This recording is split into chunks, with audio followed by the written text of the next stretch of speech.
Good morning guys. Dito kami ngayon sa Costco. Magpapa-member. Papa-member kami. Costco membership. We got our Costco membership. So, nabudol kami. Nasaan? Parating? Nabudol kami. Yeah. Nasaan mga picture? Ang taba eh. Wag na lang. Nag-ano na kami, executive. Kasi, ano siya, almost same price siya ng regulars. Natupad na ang aming pangarap. Ang makabili ng murang $1.5 lang na hotdog. Hotdog. Ito, hotdog. Saka with drink, with pop. So 1.5 lang siya. So ano na nga nabudol sa'yo? Kaso lang, nabudol ako ng price, $2.99, tapos pizza na $2.59. Hindi. Anong budol sa'yo? Bakit ka nag-black card yung executive? Ano? So bakit ka nabudol? Ba't ako nabudol? Share mo naman sa amin. Late ko na na-realize na ano, parang same lang siya ng price nung regular kasi meron daw, magkakaroon ka daw ng $60 na statement credit. Eh kasi ang regular membership kasi dito $60 per year. Plus taxes. Oo, tas yung executive member 120. membership $120. Eh, may promotion sila sa new members na kapag nag-avail ka nun, tapos with credit card, CIBC Mastercard, magkakaroon ka ng $60 na statement credit daw upon approval syempre ng credit card. Tapos kailangan mo makagastos ng, wala naman sinabi dun. Hindi ko sure, pero para kasi nakita ko may qualifying purchase. Well, check natin mamaya. Pero basta, siguro mga within the next 90 days yun yung credit. Ang hirap lang kasi dito guys, hindi sila tumatanggap na credit card na Visa. Eh yung mga credit card namin Visa. So kailangan mag-debit card kami. Eh usually, if bibili ka sa labas, tapos mag-credit card ka, may cashback. Hindi kami makakuha ng cashback kasi hindi tinatanggap yung credit card dito. Yun talaga yung ano, yung isa sa nagpa-push sa akin yung sa cashback. Dahil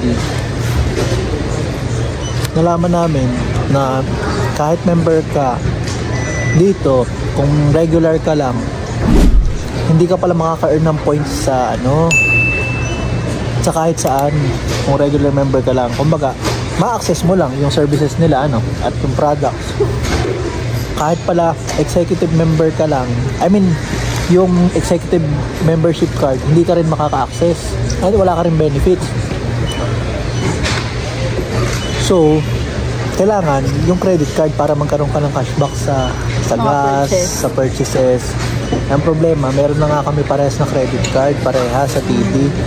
Natatakot kami magkaroon ng credit sa For sure, i-check yun kasi nakalagay naman dun sa conditions na pininapan ko. Talagang I agree na mag-check sila ng credit score. Ayun. Iniwasan na kasi sana namin magkaroon ng multiple credit cards kasi nga nakaka-apekto daw sa credit score. Pero wala eh, nandun na eh. Sayang naman.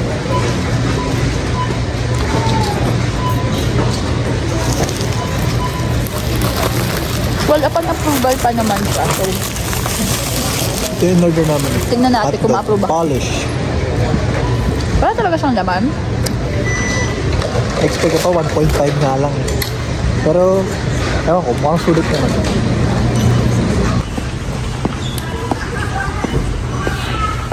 Crispy fries. Alin? Alin ang gusto? Nabili na. Lit lang. Waterproof din pala yan? Oo. Ooh.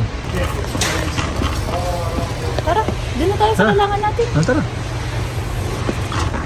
Mura ng mga sweater. Ayun na, nababaliw na po. Itong sweater. Ha? Itong mga sweater. 18 lang. Itong mga dali. Bawal, wala ka namang ano eh. Sige to. Try mo to. Nagana ba yun? Mahal naman, 20. Hindi. Baka may switch. Tinan mo baka may switch.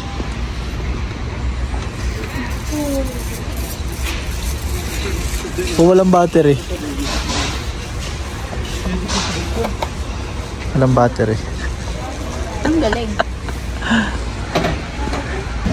Ay, dati-dati lang. Magkano lang bili natin? Ay, dito 10 pala may refill ng dirhams. Alam mo na ha? Mahal naman. Ah, ito. Be. May refill na. Ito oh. Oo nga, yan na yan na. Magkano daw to? 75. 75. Oh. Ayos ah. Sige. 75.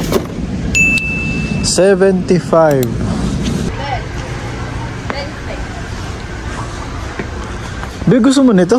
Yeah. Pampabango? De 20. 20? Pero may ganito na. Pero nagaganto yata. Ano ba to? Extend. Ang haba. Tapos 2 edge. 2 edge. Oo, pwede siyang pang ano. Ipindutin mo to, yung bilog. Push. Oo. Ano nangyari? Pwede mong i-rotate. Para magiging T. Hindi ah. Dalawa. Uy, ba't ang hirap? Sabi push. Pinush ko na ah. Tumunog na.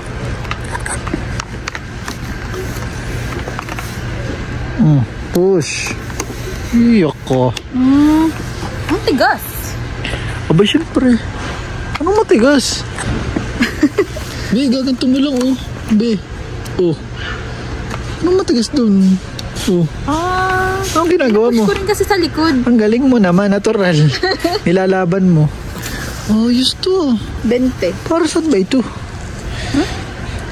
Parang magandang klase. Ano, mas mura kaya yan? Baka naman mas mura sa Canadian Tire. Napansin mo ba? Hindi. I-check mo online. Sige. Lagay mo Lagay dyan. ko muna. Okay, may budol na. Tingnan natin kung hanggang kailan magtatagal to sa cart. Sa cart. May itlog ba dun? Isa na lang yun. Isang trade. May trick siguro. Sino tayo? So far, ang dami na naming nabili guys. Ang dami ng laman ng aming cart. Tingnan nyo. Whoop. Diba? Napakarami. Yan, tingnan natin kung ano. Pero parang mura na yung nabili natin dati. Mura na nga eh. Ano? Saril Canadian. Ayan, may nakita ka na. Mamaya. Sa likod. Wala nga. Hindi nga pwede gumawa. Wala naman gagawa. May powder yun. Hindi. Ikot lang. Freezer dito. Ha? Ang galing ng freezer. Bakit? Sorry. Yung mismong pallet nilagay sa loob ng freezer. Ay, natingnan.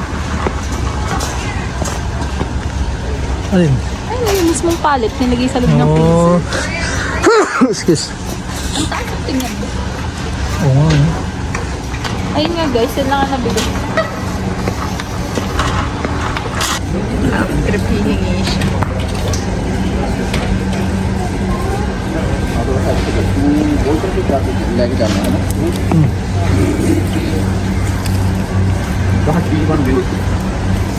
Ano, kumusta? Recommended? Sarap yung mayonnaise niya. Alam mo talaga, ayaw ng pre-taste. Tingnan mo. Bibi. Kuha. Ano ba yan? Chapter. Nakakita yun sa likod. Oh. Sakit ang busog ko talaga. Busog na ako, promise. Pero may Kasi gusto pakuha kong pa. tikman.